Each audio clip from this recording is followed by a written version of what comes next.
محرم الحرام کا مہینہ شروع ہو چکا ہے، اور محرم الحرام کے ساتھ جہاں اور بہت سی باتیں منسوب ہیں، وہیں پر ایک بات یہ بھی ہے کہ لوگوں میں یہ بات عام ہے کہ محرم الحرام کے مہینے میں بیوی کے پاس نہیں جانا چاہیے، یعنی بیوی سے ہم بستری نہیں کرنی چاہیے، کیونکہ محرم کا مہینہ حرمت والا مہینہ ہے۔ اب یہ سوال کہ آیا محرم میں بیوی کے ساتھ ہم بستری کی جا سکتی ہے یا نہیں، یعنی بیوی کے ساتھ ہم بستری جائز ہے یا نہیں، اس کو ہمیں قرآن و حدیث کے تناظر میں دیکھنے کی ضرورت ہے، کیونکہ ہر اس بات پر یقین نہیں کر لینا چاہیے جو کہ ہمارے معاشرے میں مشہور کر دی گئی ہو۔ محرم میں بیوی سے ہم بستری کرنا جائز ہے یا ناجائز، اس حوالے سے ہم آپ کو مکمل تفصیل بتائیں گے، لیکن دوستو اس سے پہلے کہ آپ کو ان تفصیلات سے آگاہ کیا جائے، آپ سے گزارش ہے کہ اپنے چینل اسلام ایڈوائزر کو سبسکرائب کر لیں اور گھنٹی کا بٹن بھی دبا دیں تاکہ آنے والی ویڈیوز بھی آپ کو نوٹیفیکیشن کے ذریعے ملتی رہیں۔ اور ہماری تمام بہنوں اور بھائیوں سے گزارش ہے کہ درود پاک کی برکت سے ہونے والی دعا میں شامل ہونے کے لیے اپنا نام کامنٹ سیکشن میں ضرور لکھیں اور ہماری درود پاک کی محفل کا حصہ بنیں۔ دوستو یاد رہے کہ اللہ تعالیٰ نے انسان کے بشری تقاضوں کے پیش نظر مردوں کو عورتوں کے ساتھ نکاح کا حکم دیا، اور نکاح ایک ایسا حکم ہے جس میں عورت اور مرد کا آپس میں ملنا جائز ہو جاتا ہے، جبکہ بغیر نکاح کے مرد اور عورت کے آپس میں ملنے کو ناجائز اور حرام قرار دیا گیا ہے۔ اب جبکہ مرد اور عورت نکاح کے ذریعے رشتہ ازدواج میں منسلک ہو جاتے ہیں تو ان کے آپس میں ملنے اور ہم بستری کرنے کو اسلام نے جائز کر دیا، تو اب مرد کے لیے عورت کے ساتھ پورا سال ملنے میں کوئی پابندی نہیں، چاہے وہ اپنی بیوی سے دن میں ہم بستری کرے یا رات میں، یہ اس کے لیے جائز ہے۔ ہاں البتہ چند حالات و مواقع ایسے ہیں کہ جن میں مردوں کو بیوی سے ہم بستری کرنے سے منع کیا گیا۔ ان مواقعوں کے علاوہ مرد سال کے جس مہینے میں اور جس دن چاہے اپنی بیوی سے ہم بستری کر سکتا ہے۔ پیارے دوستو، محرم میں ہم بستری کے بارے میں بھی ہم آپ کو تفصیل بتائیں گے، لیکن اس سے پہلے آپ کو یہ بتاتے ہیں کہ وہ کون سے مواقع یا حالات ہیں جن میں مرد اپنی بیوی سے ہم بستری نہیں کر سکتا، یعنی وہ کون سے حالات اور مواقع ہیں جن میں میاں بیوی آپس میں نہیں مل سکتے۔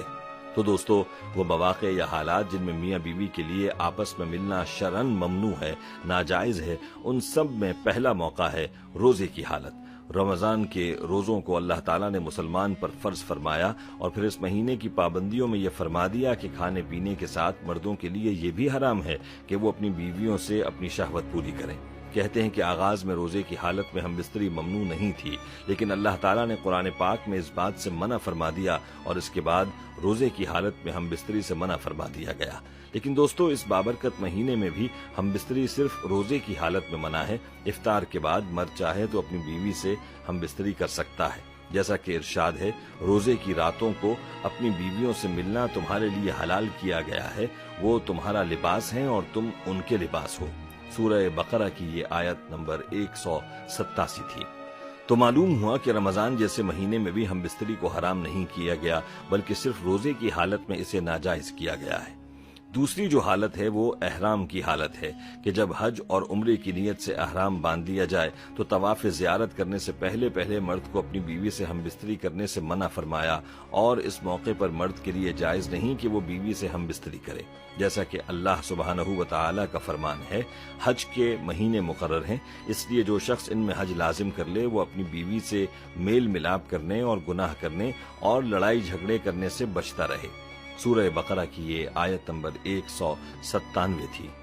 تیسری حالت اور موقع جس میں مرد کے لیے اپنی بیوی سے ہم بستری ناجائز ہے وہ ہے حیض اور نفاس کے دن۔ حیض یعنی ہر مہینے میں عورتوں کے خاص ایام،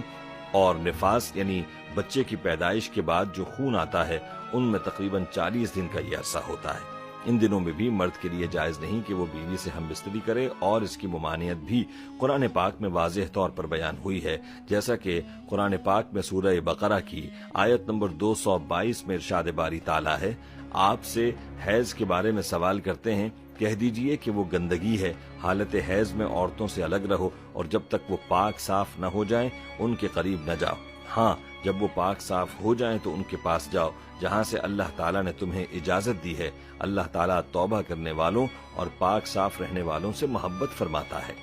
اس لیے مرد کے لیے اپنی بیوی سے اس حالت میں بھی ہم بستری جائز نہیں، اور اس کے علاوہ اعتکاف کی حالت بھی ایسی حالت اور ایسا موقع ہے جس میں مرد اپنی بیوی سے ہم بستری نہیں کر سکتا، کیونکہ وہ اعتکاف کے دنوں میں اپنے آپ کو مقید کر لیتا ہے، اور ان دنوں میں اس کے لیے جائز نہیں کہ وہ اپنی عورت سے ہم بستری کرے۔ اور ایک اور حالت جو بیان کی جاتی ہے وہ ہے بیوی کی معذوری۔ اگر بیوی معذور ہو جائے تو مرد کے لیے جائز نہیں کہ وہ بیوی کے ساتھ ہم بستری کرے۔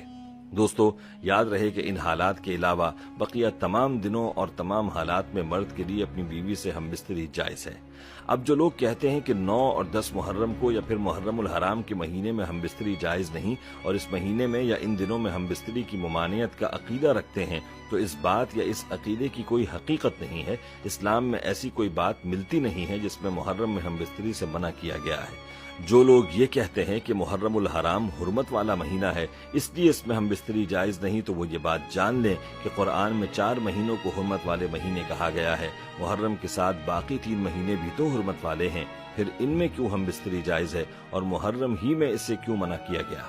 دوستو، جس طرح سے میاں بیوی کی ہم بستری کو اس مہینے میں ناجائز سمجھا جاتا ہے، اسی طرح سے اس مہینے میں نکاح اور شادی کے بارے میں بھی اکثر لوگ سوالات کرتے ہیں۔ تو اس حوالے سے جان لیں کہ صحیح بخاری میں ایک حدیث مبارکہ ہے جس میں نبی اکرم صلی اللہ علیہ وآلہ وسلم نے حجۃ الوداع کے موقع پر ایک طویل اور نہایت ہی قیمتی نصائح پر مشتمل خطبہ ارشاد فرمایا، اور اس میں یہ بات بھی بتائی اس وقت زمانہ اسی رفتار اور حیت پر آ چکا ہے جس دن اللہ تعالیٰ نے زمین و آسمان کو پیدا فرمایا تھا۔ 1 سال 12 مہینے کا ہوتا ہے، ان میں سے 4 مہینے حرمت والے ہیں، جن میں سے 3 مہینے یعنی ذیقعدہ، ذوالحج اور محرم الحرام تو مسلسل ہیں، اور ایک رجب کا مہینہ ہے جو جمادی الآخری اور شعبان کے درمیان آتا ہے۔ نبی اکرم صلی اللہ علیہ وآلہ وسلم کے مختلف فرمان کے مطابق ماہ محرم میں کیے جانے والے اعمال کا اجر بنسبت دیگر ایام مہینوں میں زیادہ ہوتا ہے۔ یہی وجہ ہے کہ نبی اکرم صلی اللہ علیہ وآلہ وسلم نے اس مہینے میں روزے کے رکھنے کے بارے میں ارشاد فرمایا، رمضان المبارک کے بعد افضل ترین روزے اللہ تعالیٰ کے یہاں محرم الحرام کے روزے ہیں۔ علماء کرام فرماتے ہیں کہ اس مہینے میں فضیلت محض روزے رکھنے کی ہی نہیں ہے، بلکہ اس ماہ کا ہر ایک نیک عمل بنسبت دوسرے مہینوں کے بہت بڑھا ہوا ہے۔ چنانچہ اعمال میں سے ایک بڑا اور اہم عمل نکاح کا بھی ہے۔ معاشرے میں ماہ محرم الحرام سے متعلق کچھ ایسا تصور اور رجحان عام ہو چکا ہے کہ اس مہینے میں نکاح نہیں کرنا چاہیے، حالانکہ شریعت کا مزاج اور احکام اس کی صریح نفی کرتے ہیں۔ اس لیے محرم کے مہینے میں نکاح جائز ہے، اس کو ناجائز یا حرام کہنا درست